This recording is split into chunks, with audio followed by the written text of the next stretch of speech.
السلام علیکم ویورز، ہمارے چینل پر خوش آمدید۔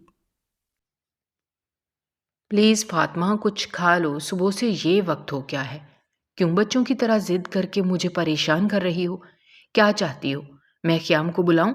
اس کی ماں شاہین بیگم اس کو سمجھا سمجھا کر تھک گئی تھی، مگر اس کی ایک ہی ضد میں کھانا جب تک نہیں کھاؤں گی جب تک میرے بابا نہیں آ جاتے۔ سہیل صاحب ایک بزنس ڈیل کی وجہ سے دوسرے شہر گئے ہوئے تھے، وہ ایک بار بھی اس سے ملاقات نہیں تھی۔ یہی وجہ تھی کہ وہ غصے سے پاگل ہو رہی تھی اور ہمیشہ وہ غصے میں اپنا کھانا چھوڑ دیتی تھی۔ اس نے نم آنکھوں سے اپنی ماں کو دیکھا۔ خیام کے نام سے تو اس کی جان جاتی تھی، مگر پھر بھی وہ اس کے آگے پیچھے ہی گھومتی رہتی تھی۔ نہ جانے کیوں خیام کے ساتھ اس کی وابستگی بہت اچھی تھی، لیکن جب وہ غصہ کرتا تھا تو اس کی ساری بچوں والی حرکتیں اڑن چھو ہو جاتی تھیں، اور ابھی وہ بالکل بھی خیام سے ملاقات نہیں کرنا چاہتی تھی۔ وہ سر نفی میں ہلاتے ہوئے بولی، اگر آپ نے خیام لالا کو بلایا تو میں آپ سے کبھی بات نہیں کروں گی۔ آپ محض بابا کو بلائیں، ورنہ مجھ سے برا کوئی نہیں ہوگا، وہ ضدی لہجے میں بولی تھی۔ دیکھنے میں وہ بلا کی حسین تھی، دھوتیا رنگت، سنہری بال، غزالی آنکھیں، چھوٹی سی ناک، گلاب کی پنکھڑیوں کی مانند خوبصورت ہونٹ اور قدرتی گلابی گال۔ حسن کا شاہکار تھی، دیکھنے والوں کو وہ جاپانی گڑیا لگتی تھی۔ پورا گھر اس کو گڑیا بول کر ہی مخاطب کرتا تھا۔ خیام کی تو وہ جان تھی، اس کو تو وہ کبھی تکلیف دینے ہی نہیں دیتا تھا۔ خاندان میں محض وہ دو ہی بچے تھے، بڑے تایا کا بیٹا خیام شاہ اور چاچو کی بیٹی فاطمہ شاہ۔ پوری حویلی میں محض فاطمہ کے دم سے ہی رونق تھی۔ یہی وجہ تھی کہ کوئی بھی اس کی آنکھوں میں آنسو نہیں آنے دیتا تھا۔ صبح سے شام ہونے کو آئی تھی، لیکن اس نے ایک نوالا بھی اپنے حلق سے نہیں اتارا تھا۔ بھوک کے باعث اس کی جان نکل رہی تھی، لیکن غصے کے معاملے میں وہ بالکل اپنے دادا پر گئی تھی۔ اگر غصہ آ جائے تو وہ کسی کی بھی نہیں سنتی تھی۔ کافی دیر اس کی منت سماجت کرنے کے بعد جب اس نے کچھ نہیں کھایا تو تھک کر انہوں نے خیام کو فون کیا تھا۔ اس کے شوہر تو اتنی جلدی واپس نہیں آ سکتے تھے، اور وہ ان کو فون کر کے بالکل بھی پریشان نہیں کرنا چاہتی تھی۔ وہ پنچایت میں بیٹھا ہوا لوگوں کے مسائل حل کر رہا تھا جب اس کے نمبر پر چچی کا فون آنے لگا۔ پہلے تو وہ حیران ہوا، کیونکہ سب کو ہی معلوم تھا سردار خیام شاہ اس پہر پنچایت میں ہوتے ہیں اور کسی کا فون نہیں اٹھاتے، اسی لیے وہ حیرت زدہ ہوا، یکدم اپنی جگہ سے کھڑا ہو گیا۔ اس کے دماغ میں پہلا خیال ہی فاطمہ کا آیا تھا، کہیں اس کو کچھ ہو تو نہیں گیا۔ یہ سوچ آتے ہی اس کے جسم کا رواں رواں کانپ اٹھا تھا۔ وہ اس کی محض گڑیا نہیں بلکہ وہ اس کو مانتا بھی تھا۔ اس نے فوراً فون یس کر کے اپنے قدم گاڑی کی طرف بڑھائے تھے۔ فوراً ہی پنچایت برخاست کر دی گئی تھی۔ ہر نفوس پریشانی سے خیام کو جلدی جلدی گاڑی کی طرف جاتے ہوئے دیکھ رہے تھے، اور پھر جو بات شاہین بیگم نے بتائی وہ سن کر وہ فوراً ہی گھر کی طرف گامزن ہو گیا تھا۔ وہ صبر داشت کر سکتا تھا، لیکن اپنی گڑیا کو پریشانی میں بالکل نہیں دیکھ سکتا تھا۔ اور پھر جب اسے یہ معلوم ہوا کہ اس نے صبح سے کچھ نہیں کھایا تو وہ ایک پل بھی وہاں ٹھہر نہیں پایا تھا۔ پنچایت سے گھر کا راستہ تقریباً 7 منٹ کا تھا، لیکن اس نے محض 2 منٹ میں طے کر کے حویلی میں اپنی گاڑی روکی تھی۔ وہ بھاگنے والے انداز میں فاطمہ کے کمرے میں پہنچا تھا، جو منہ پھلائے بیٹھی ہوئی اپنی ماں کی مسلسل نفی کر رہی تھی۔ اس نے سنجیدہ نگاہوں سے فاطمہ کو دیکھا تھا۔ وہ سفید فراق پہنے واقعی کوئی گڑیا لگ رہی تھی۔ اس نے سر نفی میں ہلایا تھا اور بلند آواز میں فاطمہ کو پکارنے ہوئے بولا تھا، میں نے منع کیا تھا نا کہ مجھے تمہاری طرف سے کوئی بھی شکایت نہیں ملنی چاہیے، پھر وہی کوتاہی کیوں؟ نہیں سمجھ آتا تمہیں کہ مجھے یہ سب بچوں والی حرکتیں نہیں پسند؟ خیام کی آواز سن کر وہ یکدم سیدھی ہوئی تھی اور آنکھیں جھکا کر بیٹھ گئی تھی، جبکہ شاہین بیگم خیام کو اپنے سامنے دیکھ کر سکھ کا سانس لیتے ہوئے ٹرے وہیں رکھ کر کمرے سے باہر چلی گئی تھی، کیونکہ ان کو معلوم تھا کہ اب آرام سے خیام اس کو اپنے طریقے سے سنبھالے گا۔ سب کو ہی معلوم تھا یہ شرارتی گڑیا محض خیام شاہ کے ہی کنٹرول میں تھی۔ وہ قدم با قدم چلتا ہوا اس کے قریب آیا تھا اور اس کو دیکھتے ہوئے غصے سے بولا، کیا پوچھ رہا ہوں میں؟ منع کیا تھا یا نہیں؟ پھر یہ حرکت کیوں کی جا رہی ہے؟ تم نے سب کو پریشان کیا ہوا ہے۔ کیا تمہیں معلوم ہے نا چاچو کس لیے دوسرے شہر گئے ہیں؟ کیوں بچوں جیسی حرکتیں کر رہی ہو؟ جبکہ اس کی آنکھیں آنسوؤں سے بھرنا شروع ہو گئی تھیں۔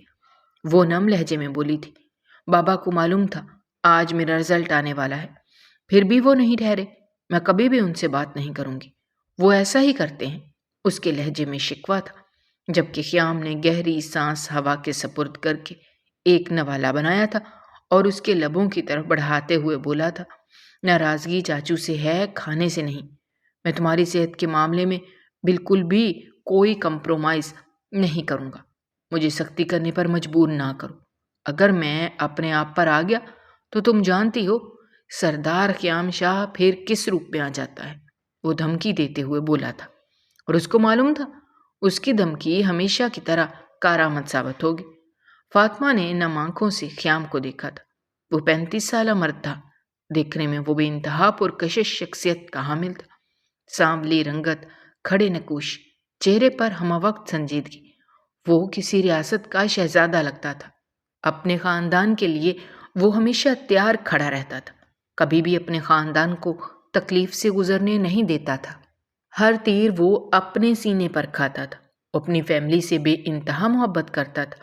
اپنے سے جڑے رشتوں کی وہ ہمیشہ قدر کرتا تھا۔ یہی وجہ تھی کہ پورا گاؤں اس کی بہت عزت کرتا تھا۔ وہ سردار تھا، اس کی پہچان ہی اس کا نام تھی۔ زبردستی اس نے فاطمہ کو کھانا تناول کروا ہی دیا تھا اور پھر سیدھا داجی کے پاس آیا تھا۔ چاچو کی شکایت بھی تو کرنی تھی، آخر کو ان کی وجہ سے اس کی لاڈلی روئی تھی، اور وہ بالکل بھی اس چیز کی اجازت کسی کو نہیں دیتا تھا۔ اکثر اوقات شہین بیگم فاطمہ پر غصہ کرتی تھی تو وہ یکدم بھڑک اٹھتا تھا۔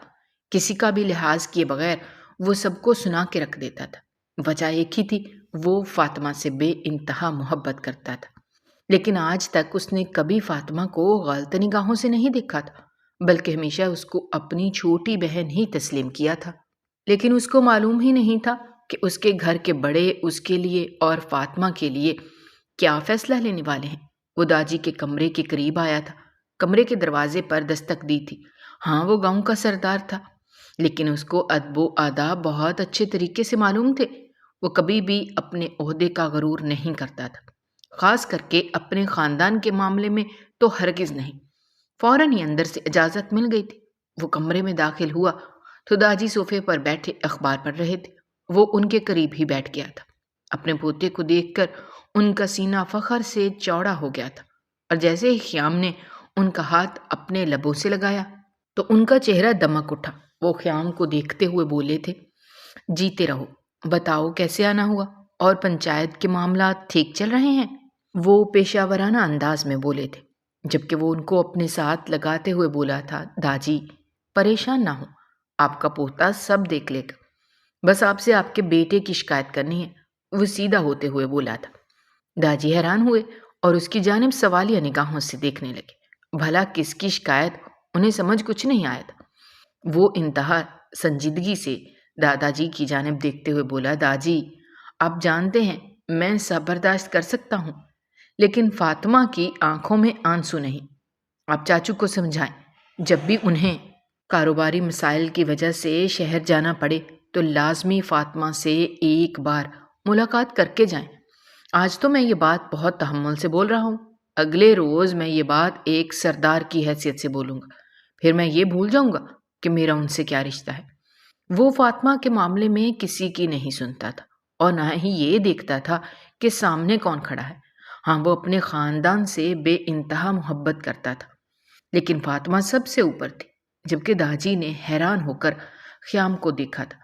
ہاں، وہ ایسا ہی تھا، لیکن نہ جانے کیوں اس کے لہجے میں آج ایک الگ سی تڑپ تھی جو داجی کو بے انتہا محسوس ہوئی تھی۔ ان کے ارادے مزید مضبوط ہو گئے تھے۔ وہ خیام کی جانب دیکھتے ہوئے نرم لہجے میں بولے تھے، جو حکم سردار صاحب، آپ نے جو کہہ دیا انشاءاللہ ہم اس پر ضرور نظر کرم کریں گے۔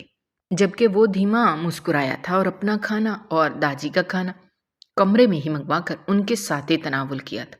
اب وہ پنچایت کے معاملات داجی کے ساتھ بیٹھ کر ڈسکس کر رہا تھا۔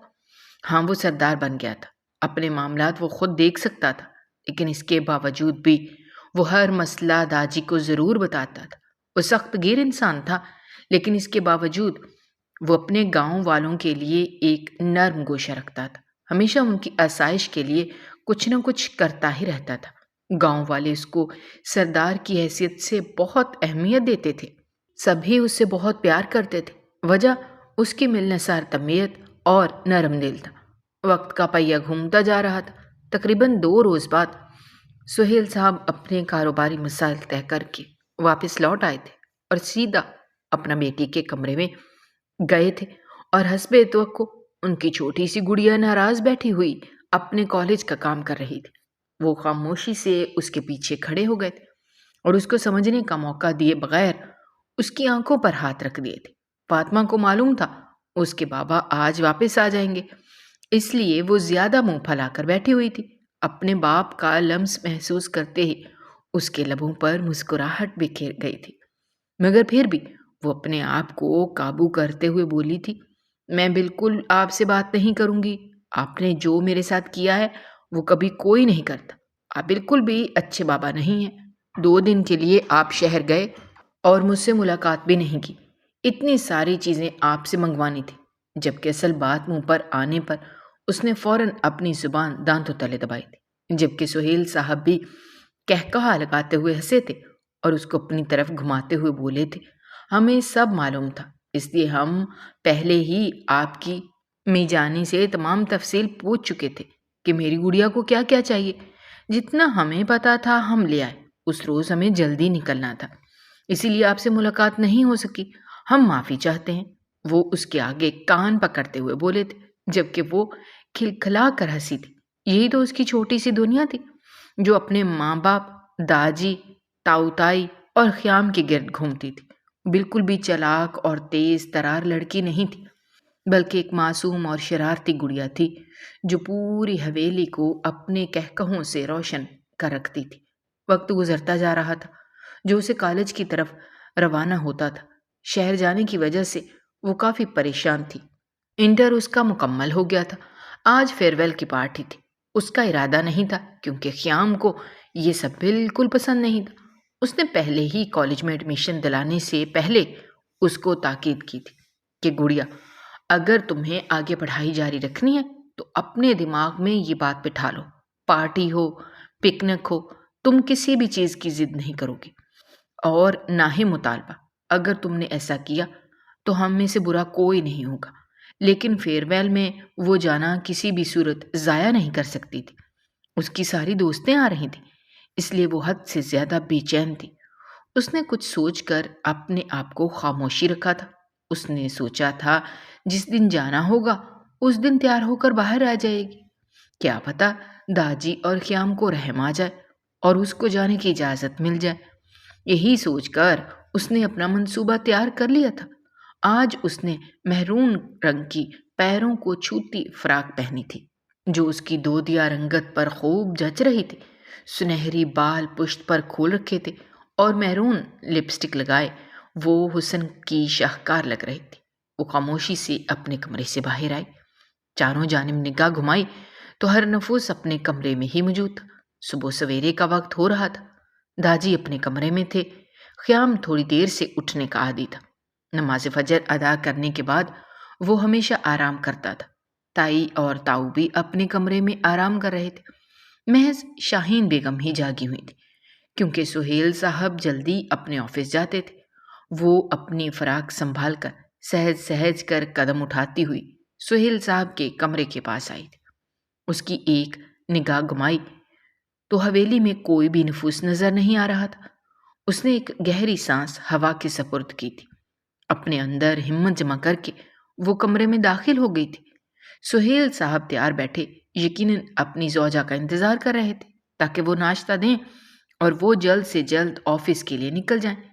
کسی کی آہٹ محسوس کر کے انہوں نے دروازے کی جانب دیکھا۔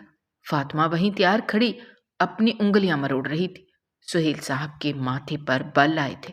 وہ دل ہی دل میں اپنے آپ کو اگلے مرحلے کے لیے تیار کر رہی تھی۔ اس کو یقین تھا سہیل صاحب اس کو منع نہیں کریں گے، لیکن بات کرنے میں بھی اس کو ہچکچاہٹ محسوس ہو رہی تھی۔ کافی دیر انتظار کرنے کے بعد جب اس نے اپنے قدم سہیل صاحب کی جانب نہیں بڑھائے تو سہیل صاحب ہی بلند آواز میں بولے تھے، فاطمہ کیا ہوا؟ سب خیریت ہے؟ ان کا لہجہ سنجیدہ تھا۔ اس نے فوراً ان کی طرف دیکھا تھا اور نظریں جھکا کر ان کے قریب بیٹھ گئی تھی۔ ان کے پاس بیٹھتے ہوئے اس نے سہیل صاحب کا ہاتھ تھام لیا تھا، جبکہ سہیل صاحب اس کو بہت غور سے دیکھ رہے تھے۔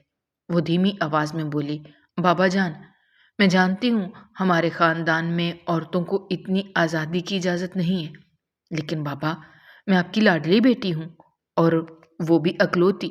مجھے معلوم ہے آپ میری خواہش کو کبھی بھی مسترد نہیں کریں گے، اس لیے میں کہیں بھی جانے کے بجائے آپ کے پاس آئی ہوں۔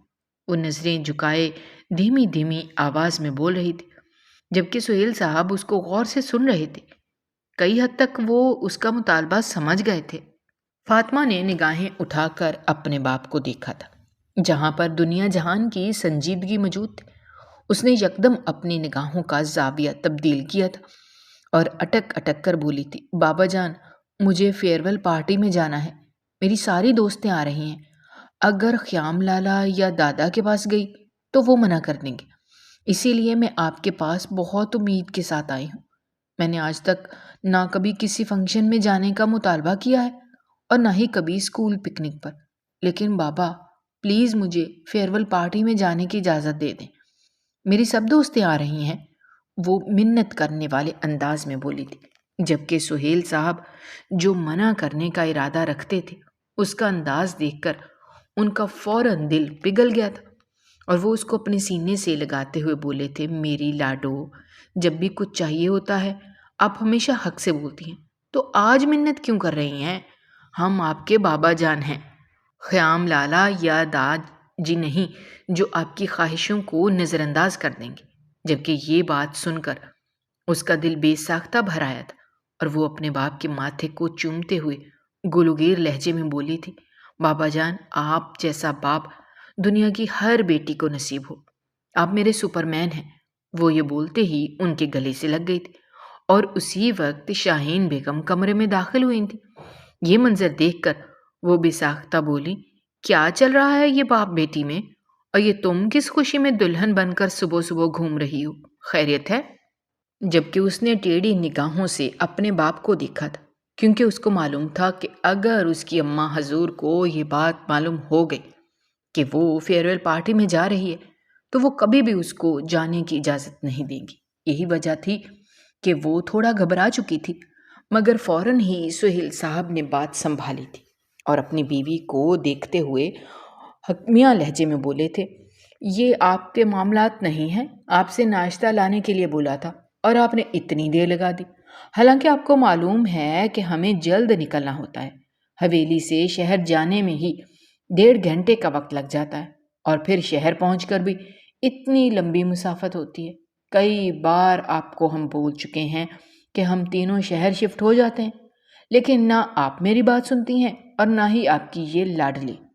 جبکہ فاطمہ فوراً ہی تنک کر بولی تھی، بابا آپ ہمیں کیوں بول رہے ہیں، ماما کا قصور ہے، ہم تو پھر بھی راضی ہو گئے تھے۔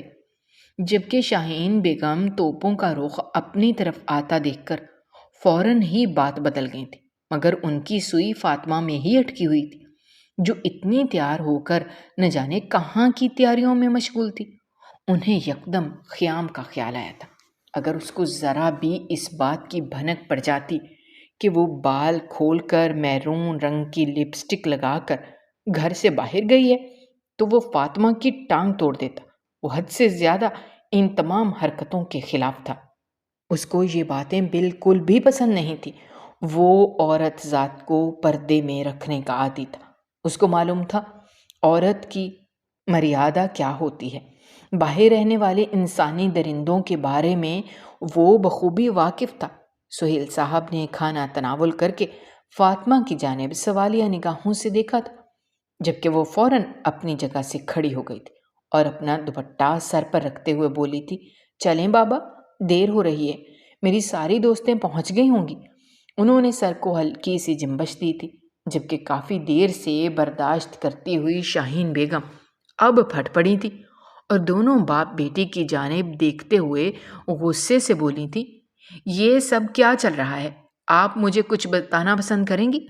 آپ کی بیٹی کہاں جا رہی ہے اور آپ اس کو اس طرح سے لے کر جائیں گے بنا پردے کے؟ جبکہ سہیل صاحب نے ایک نظر اپنی زوجہ کے وجود پر ڈالی تھی اور سادہ لہجے میں بولے تھے، وہ دوپٹہ لے چکی ہے، ویسے بھی گاڑی میں بیٹھنا ہے اور پھر گاڑی سے اتر کر کالج کے اندر چلے جانا ہے، اس میں پردے کی کیا بات؟ اگر وہ برقع وغیرہ زیبتن کرے گی تو اس کا لباس خراب ہو جائے گا۔ بیگم، آپ بھی حد کرتی ہیں، کیوں بابا اور خیام جیسی بننا چاہ رہی ہیں؟ تھوڑا سا تو عقل کو ہاتھ ماریں۔ وہ تھوڑا برہم ہوئے تھے، جبکہ شاہین بیگم کی آنکھیں بے ساختہ بڑی ہو گئی تھیں اور وہ اپنی بیٹی کی طرف دیکھتے ہوئے غصے سے بولی تھی، یہ سب کیا چل رہا ہے فاطمہ؟ کہاں جا رہی ہیں آپ؟ کوئی ضرورت نہیں ہے اتنا تیار ہو کر کالج جانے کی، خیام کو پتہ چل گیا تو آپ کی ٹانگیں توڑ دے گا۔ جبکہ فاطمہ کو بھی ایک لمحے کے لیے خوف محسوس ہوا تھا۔ اس کو معلوم تھا کہ اگر خیام کو اس بات کی خبر ہو گئی تو اس کی معافی بالکل بھی نہیں ہے، مگر وہ اپنے دل کو اس بار مارنا نہیں چاہ رہی تھی، جبکہ آج سہیل صاحب کسی بھی بات سننے کے روادار نہیں تھے۔ انہوں نے فاطمہ کا ہاتھ پکڑا تھا اور خاموشی سے کمرے سے نکل گئے تھے۔ ایک پل کے لیے فاطمہ کا دل کسی نے مٹھی میں جکڑ لیا تھا۔ کیا اس کو ایسے بنا پردے کے اور اتنا تیار ہو کر حویلی سے جانا چاہیے تھا؟ اس کا دل عجیب سی کیفیت کا شکار ہو گیا تھا، لیکن اس نے اپنا سر جھٹک دیا تھا۔ وہ بے وجہ کی باتیں سوچ کر اپنا ارادہ ملتوی نہیں کرنا چاہتے تھے، جبکہ پیچھے کھڑی شاہین بیگم کا دل بھی کافی بے چین ہوا تھا۔ ان کو ایک لمحے کے لیے ایسا محسوس ہوا جیسے آج کچھ برا ہونے والا ہے، اور برا بھی انہی کی بیٹی کے ساتھ ہونے والا ہے۔ وہ ماں تھیں، حالات سے پہلے ہی واقف ہو جاتی تھیں۔ کچھ سوچ کر وہ بے ساختہ حویلی کے دروازے تک آئی تھیں، لیکن جب تک سہیل صاحب اور فاطمہ شہر کی طرف روانہ ہو گئے تھے، وقت کا پہیہ گھومتا جا رہا تھا، گاڑی اپنی منزل کی طرف رواں دواں تھی۔ وہ دونوں ہی باپ بیٹی خوش گپیوں میں مصروف تھے۔ تھوڑی ہی دیر کے لیے فاطمہ کو برے خیالات آئے تھے، لیکن جلد ہی وہ تمام باتوں کو فراموش کیے اپنی پارٹی کے بارے میں سوچنا شروع ہو گئی تھی۔ لیکن آج قسمت کو کچھ اور ہی منظور تھا۔ وہ لوگ کچھ سمجھتے اس سے پہلے ہی ان کی گاڑی کے آگے یکا یک 2 گاڑیاں لگی تھیں۔ سہیل صاحب نے بے ساختہ اپنی گاڑی کو بریک لگایا تھا۔ فاطمہ کا تو دل کسی نے مٹھی میں بھینچ لیا تھا۔ گاڑی سے اٹھ کر لوگ باہر آئے تھے اور سہیل صاحب کی طرف بندوق کرتے ہوئے انہیں باہر آنے کا اشارہ کیا تھا۔ فاطمہ کا وجود تھر تھر کانپ رہا تھا، ایسا لگتا تھا جیسے جان نکل گئی ہو۔ ان لوگوں کے ہاتھ میں بڑی بڑی بندوقیں تھیں۔ جس پل سہیل صاحب اپنے گھر سے نکل رہے تھے، اس وقت گارڈز ان کے ساتھ جانے کے لیے تیار ہو گئے تھے، لیکن فاطمہ کی ضد پر وہ تمام گارڈز کو گھر ہی چھوڑ کر اکیلے فاطمہ کو لیے حویلی سے شہر کی طرف روانہ ہو گئے تھے، اس بات کو فراموش کیے کہ ان کے اور ان کے بھائی باپ اور بھتیجے کے کتنے دشمن ہیں، اور یہ بھی کوئی اور نہیں بلکہ خیام کا ہی ایک خطرناک دشمن تھا، جس کی نگاہ خوبصورت سی فاطمہ کے حسن میں ہی کہیں اٹک چکی تھی، مگر اس کو معلوم نہیں تھا کہ وہ کس کو دیکھ رہا ہے۔ سہیل صاحب ان لوگوں کو دیکھتے ہوئے غصے سے بولے تھے، اپنی اوقات مت بھولو، اگر خیام کو معلوم ہو گیا کہ تم لوگ میرے ساتھ اور میری بیٹی کے ساتھ کیا کر رہے ہو تو وہ تم میں سے کسی ایک کو بھی زندہ نہیں چھوڑے گا، اسی لیے سوچ سمجھ کر قدم اٹھاؤ۔ جبکہ ان میں سے ان کا سربراہ کہکہا لگاتے ہوئے بولا تھا، پتہ تو اس وقت چلے گا نا جب تم لوگوں کی کوئی خیر خبر ان تک پہنچے گی، ڈالو ان دونوں کو اندر، اگر زیادہ بکواس کرتے ہیں تو کلوروفارم سنگھا کر بے ہوش کر دینا۔ یہ بولتے ہی وہ آگے والی گاڑی میں بیٹھ گیا تھا، جبکہ سہیل صاحب اور ان کی گڑیا کو لیے وہ لوگ گاڑی میں دھکیل چکے تھے۔ فاطمہ کا رواں رواں کانپ رہا تھا۔ وہ مسلسل خیام کو یاد کر رہی تھی اور اللہ سے دعا کر رہی تھی کہ کسی بھی طرح خیام کو ان کی اغوا ہونے کی خبر ہو جائے۔ خیام کا جانی دشمن سرفراز ان دونوں کے لیے اپنے فلیٹ میں آیا تھا، جو بالکل اندرون شہر میں بنا ہوا تھا۔ اندر لاتے ہی دونوں باپ بیٹی کو بندوق کے زور پر زنجیروں سے باندھ دیا تھا اور خود اپنے بندوں کے ساتھ گھر سے باہر چلا گیا تھا۔ فاطمہ کا رو رو کر برا حال تھا، جبکہ سہیل صاحب کی طبیعت بھی تھوڑی خراب محسوس ہو رہی تھی۔ وقت گزرتا جا رہا تھا، لیکن کسی کو بھی ان لوگوں کی کوئی خیر خبر نہیں تھی۔ اور جیسے جیسے وقت مزید بڑھا، حویلی میں شاہین بیگم، مراد شاہ اور باقی تمام نفوس کو پریشانی ہونا شروع ہو گئی تھی۔ صبح سے رات ہونے کو آئی تھی، لیکن نہ سہیل صاحب کی کوئی خیر خبر تھی اور نہ ہی فاطمہ کی۔ سب سے زیادہ فاطمہ کی فکر ہر ایک کو ستا رہی تھی۔ جیسے ہی وقت مزید بڑھا، شاہین بیگم نے سب کے سامنے تمام باتیں کھول کے رکھ دی تھی کہ فاطمہ اور سہیل صاحب کہاں پر گئے ہیں۔ یہ بات سنتے ہی خیام کا پارا 7ویں آسمان پر پہنچ گیا تھا۔ اس کا بس نہیں چل رہا تھا کہ وہ فاطمہ کو پاتال سے بھی ڈھونڈ کر اس کی حالت بری کر دے۔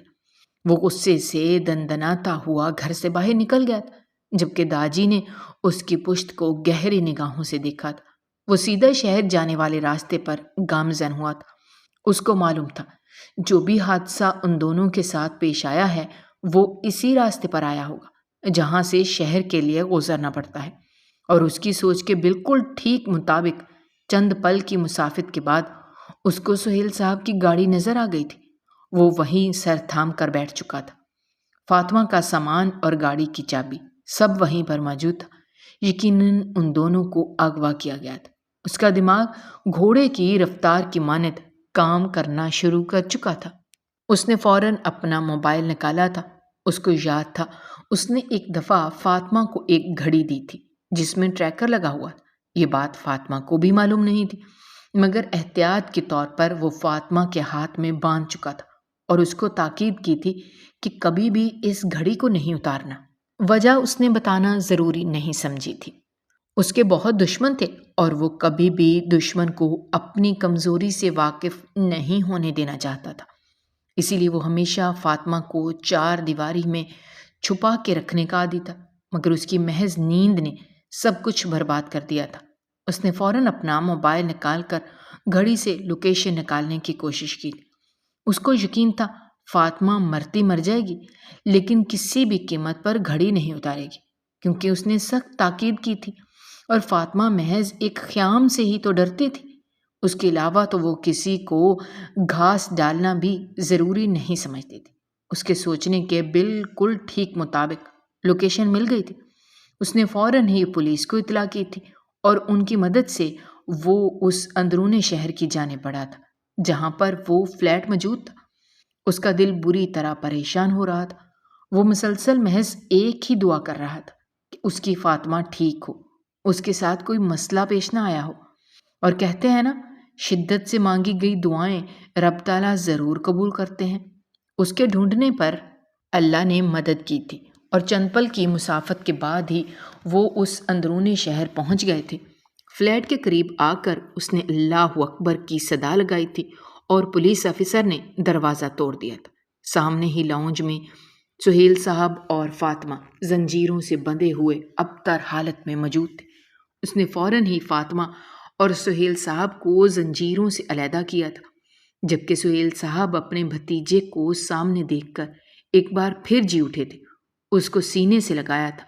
اس کو محسوس کر کے انہیں ایک اور زندگی ملنے کی خوشی ہوئی تھی، جبکہ فاطمہ اسی کی باہوں میں بے ہوش ہو گئی تھی۔ وہ سخت اعصاب کی مالک نہیں تھی، وہ ایک معصوم لڑکی تھی جس کے پاس بہت چھوٹا سا دل تھا۔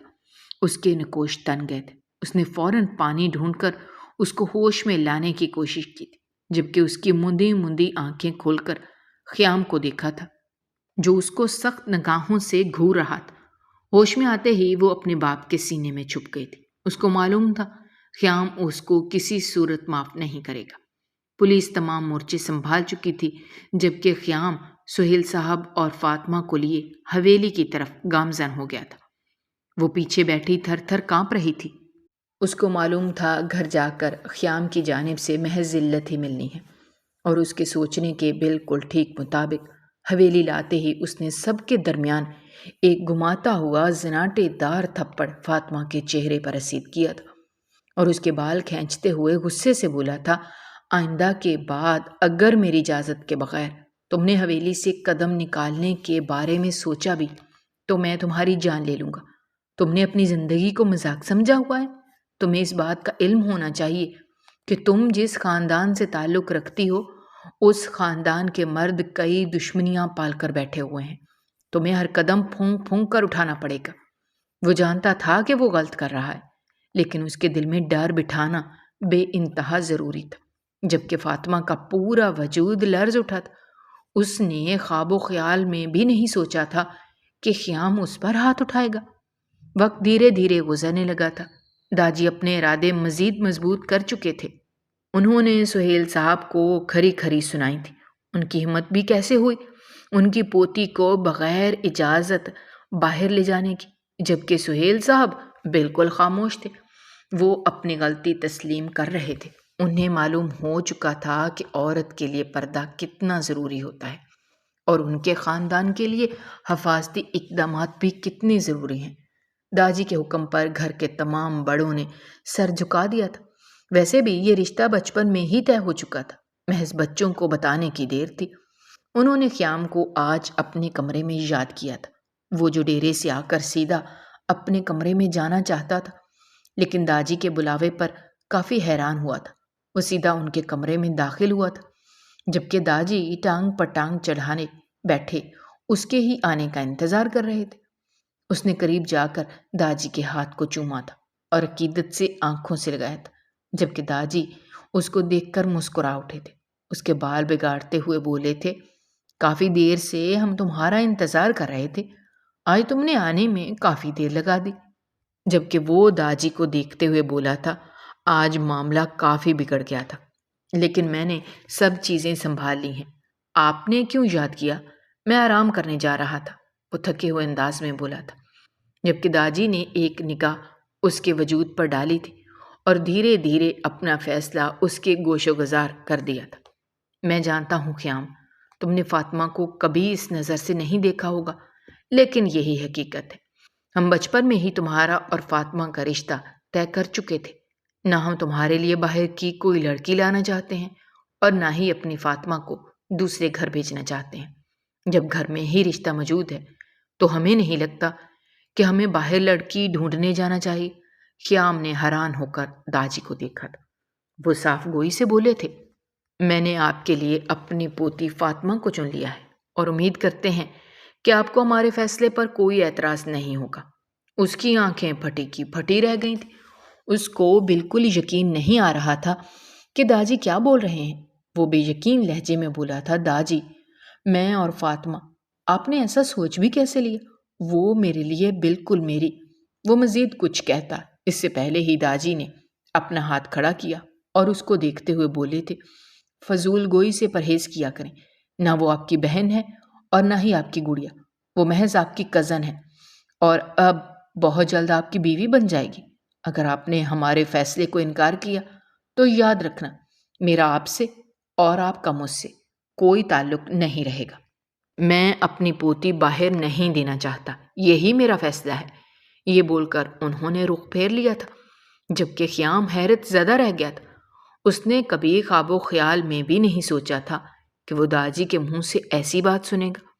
وہ ان سے بے انتہا محبت کرتا تھا، ان کے لیے تو وہ جان دینے کو تیار رہتا تھا۔ پھر یہ شادی کیا تھی؟ اس نے خاموشی سے اپنی طرف سے رضامندی ظاہر کر دی تھی، اور جب یہ بات فاطمہ کو بتائی گئی تھی تو وہ پھڑ پھڑ کر رہ گئی تھی۔ اپنی ماں کو دیکھتے ہوئے اس نے صاف انکار کر دیا تھا۔ وہ خوفزدہ ہو گئی تھی۔ وہ خیام سے شادی کیسے کر سکتی تھی؟ ایسی سوچ آتے ہی اس کے رونگٹے کھڑے ہو گئے تھے۔ اس کو معلوم تھا وہ جلاد اس کو کسی قیمت پر نہیں بخشے گا، لیکن بڑوں کے فیصلے کے آگے وہ بھی خاموش ہو گئی تھی۔ تقریباً 2 مہینے بعد شادی کی تاریخ رکھی گئی تھی تاکہ تمام انتظامات بخوبی انجام پائیں۔ پورے گاؤں کو ہی دعوت دی گئی تھی اور بارات کے دن دعوت عام تھی۔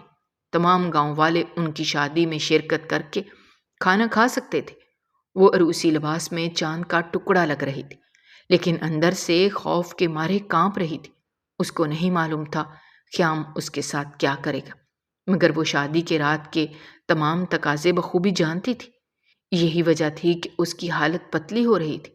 چند پل بعد اس کی ماں اور تائی اس کو خیام کے کمرے میں بٹھا کر چلی گئی تھی، جبکہ اس کے جسم کا رواں رواں کانپنا شروع ہو گیا تھا۔